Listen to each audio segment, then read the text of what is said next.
यहाँ ज्ञानवापी मस्जिद मामले में अब सुप्रीम कोर्ट में समाअत मुस्लिम फरीक के वकील हुजैफा अहमदी ने कोर्ट में रखी है बात। सीजीआई की बेंच के सामने वकील ने रखा है ये मामला।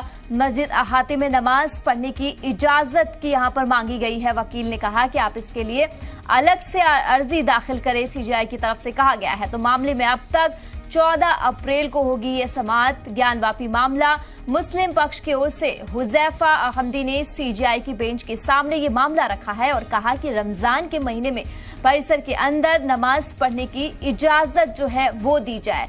चीफ जस्टिस ने कहा कि आप इसके लिए अलग से अर्जी दाखिल करें, 14 अप्रैल को हम सुनवाई करेंगे। तो ये बड़ी खबर आपको बता रही हूं कि नमाज पढ़ने के लिए इजाजत जो है वो मांगी गई है मुस्लिम पक्ष की तरफ से। रमजान का जो महीना है वो चल रहा है। इसी पे ज्यादा बातचीत के लिए हमारे नुमाइंदे अरविंद हमारे साथ जुड़ चुके हैं। अरविंद, क्या है पूरा मामला? रमजान को देखते हुए क्या मुस्लिम पक्ष की तरफ से ये जो नमाज की परमिशन मांगी गई है?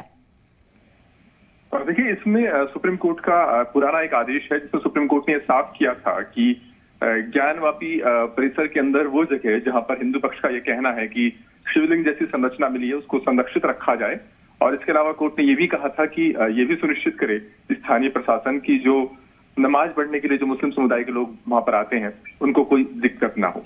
तो आज वकील हुजैफा अहमदी की तरफ से चीफ जस्टिस की अध्यक्षता वाली बेंच के सामने मामला रखा गया था। उन्होंने ये बताया कि रमजान का महीना चल रहा है और ऐसी सूरत में जो मुस्लिम समुदाय के लोग हैं उनको परिसर के अंदर नमाज पढ़ने की इजाजत मिलनी चाहिए।